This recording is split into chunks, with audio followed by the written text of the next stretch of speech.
अस्सलाम वालेकुम स्टूडेंट। अब इसका मिसलिनियस एक्सरसाइज के एमसीक्यूज़ हैं, ठीक है। इनका सोल्यूशन आप लोग देख लें क्योंकि थोड़े क्रिटिकल हैं, समझने वाले हैं, तो ज़रा ब्रेन स्टॉर्मिंग के लिए ज़रूरी है कि आपको इनकी लॉजिक्स भी आती हों। तो स्टूडेंट पहला वाला है इसका MCQs on page number 218 chapter number 12। First है हमारे पास, a circle passes through the vertices of right angle triangle ABC with AC और BC दो साइड्स गिवन है, एंगल C है 90 डिग्री। तो मुझे रेडियस ऑफ द सर्किल बताना है, ठीक है। तो रेडियस ऑफ द सर्किल बताने के लिए वैसे तो ये कि हम ऑप्शन मैंने भी मार्क किया है, लेकिन आपको कैसे ये आंसर निकलेगा इस चीज़ को आप देखें, अंडरस्टैंड कर लें कि अगर हमारे पास ये एक राइट एंगल ट्रायंगल हो और सर्किल उसके वर्टाइसिस से पास कर रहा है, तो हमें पहले तो ये साइड AB निकालनी है, ठीक है। रेडियस तो यहाँ से आएगा ना, यानी सेंटर से O तक का डिस्टेंस हो सकता है, सेंटर से ये B तक का डिस्टेंस हो सकता है। तो बाय यूजिंग पैथागोरस थ्योरम, पहले आप पैथागोरस थ्योरम यूज़ करें, उसमें हाइपोटेन्यूस आपको नहीं पता, perpendicular 3 square plus 4 square means 9 प्लस 16 25, then h square equal to 25। Now h equal to square root लें तो 5 सेंटीमीटर। अब आपके पास जो रेडियस है वो बेसिकली हाफ है इसका, तो यानी 5 डिवाइड बाई 2.5 सेंटीमीटर, ठीक है स्टूडेंट। ये इसके पार्ट नंबर 1 का सोल्यूशन है। इसी तरह अब हम चलते हैं नेक्स्ट पार्ट की तरफ। In the adjacent circular figure central and inscribed angles stand on the same arc AB, यानी आर्क रेफरेंस दे रहा है AB है। देन तो अगर ये हमारे पास मतलब थ्योरम नंबर 1 की कंडीशन है, उसको आप स्टडी कर लें कि सेंट्रल एंगल को डबल होना चाहिए सर्कम एंगल का, तो angle 2 is equal to twice of angle 1, ठीक है। यानी ये थ्योरम नंबर 1 की लॉजिक है, सेंट्रल एंगल 2 को डबल होना चाहिए सर्कम एंगल 1 की। In the adjacent figure angle 3 है 75, यहाँ पर सेंट्रल एंगल कितना दे रहा है 75, और 1 और 2 मुझे बताना है, ठीक है। तो अभी आपने ऊपर कंडीशन पढ़ी कि सेंट्रल एंगल इस एंगल का क्या है, डबल है। तो अगर मैं इसको 2 से डिवाइड कर दूं, यानी अपने एंगल 75 को 2 से डिवाइड कर दूं, तो एंगल 1 आ जाएगा। जो एंगल 1 होगा वही एंगल 2 होगा।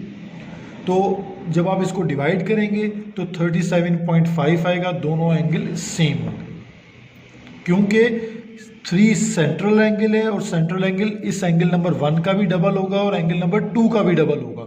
तो इसलिए आप 2 से डिवाइड कर दें तो आपको एंगल पता लग जाएगा। अच्छा स्टूडेंट, अब पार्ट 4 पे चलते हैं। पेज नंबर है 219, क्लास 10 मैथमेटिक्स है, चैप्टर नंबर 12 है। Given that O is the centre of a circle, the angle marked X, देखें X सेंटर पर है और ये सर्कम एंगल है, इस एंगल का डबल होना चाहिए X को, तो 25 का डबल क्या होगा 50, तो ये 50 मार्क कर दिया हमने, ठीक है। पार्ट 5, अब मुझे बताना है सर्किल में मार्क्ड Y एंगल, तो दोनों पोजीशन सेम है, दोनों एंगल्स को भी सेम होना चाहिए, जैसे लाइक हमने इससे प्रीवियस क्वेश्चन में डिस्कस किया था C और D को। तो C और D वाली पोजीशन को ही हम यहाँ क्लियर करेंगे, तो Y इक्वल टू 25, ठीक है स्टूडेंट। अब है पार्ट नंबर 6 में in figure O is the centre of a circle, ABN is a straight line, ये एक स्ट्रेट लाइन मेंशन हो रही है। द ऑब्ट्यूज एंगल AOC मुझे बताना है, X मुझे बताना है, ठीक है। तो इसकी थोड़ी सी कैलकुलेशन आपको सिखानी पड़ेगी। तो कैलकुलेशन इसकी किस तरह होगी,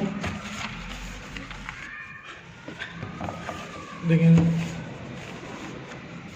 सबसे पहले देखें एंगल B प्लस 64, ठीक है, B प्लस 64 इक्वल टू 180 होना चाहिए। Now 180 minus 64, then B equal to 180 minus 64 equal to 116, ठीक है। अब आप देखेंगे जो सेंट्रल एंगल है इसको ऐड कर लें, 2B plus x, 2b plus x now equal to 360। मुझे x मालूम करना है, तो 360 minus 2b, then 360 minus 2b की वैल्यू है 116। तो 360 माइनस ट्वाइस यानी 2 into 116, 116 into 2, result is 232, 232। 360 minus 232, result is 128। ठीक है, ये हमने पार्ट नंबर 6 को सॉल्व कर लिया। तो x का आंसर क्या आ रहा है, 128 डिग्री। पार्ट डी इसका ऑप्शन आ गया। अब स्टूडेंट पार्ट 7 देखें, तो in the figure O is the centre of a circle, then the angle x is. तो एंगल x मुझे बताना है। एंगल x अगर आप देखें तो देखें ये सेंट्रल एंगल है और ये उसका ऑपोजिट सर्कम एंगल है।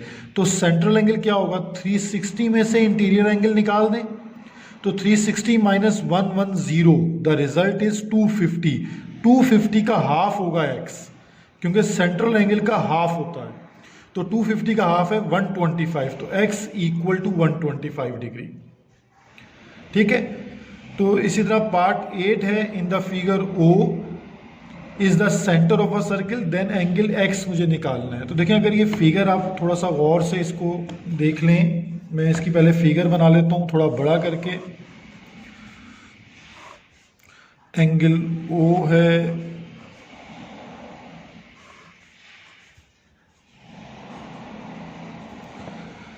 अब स्टूडेंट देखिए ये है हमारे पास। ठीक है, अब ये यहाँ पर तीनों ये ट्रायंगल बन रही है ना, इस ट्रायंगल में तीनों साइड्स इक्वल है, मींस के हर एंगल क्या होना चाहिए, 60 होना चाहिए।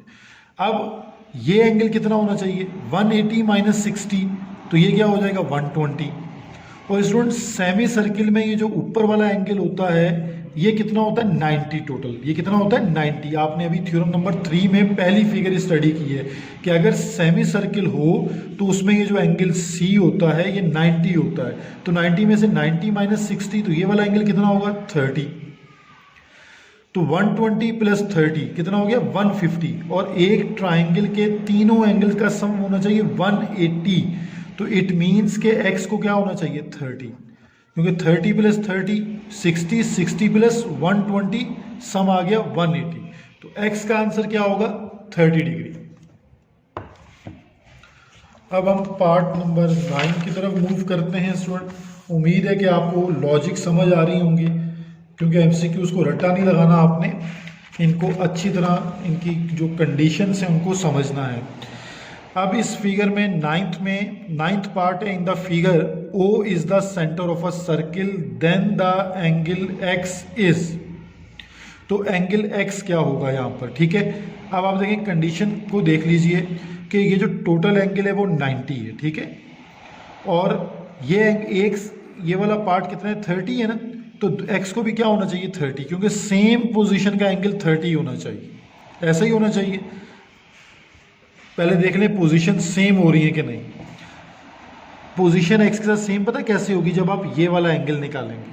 तो ये एंगल कैसे आएगा 90 माइनस 30, रिजल्ट इज 60।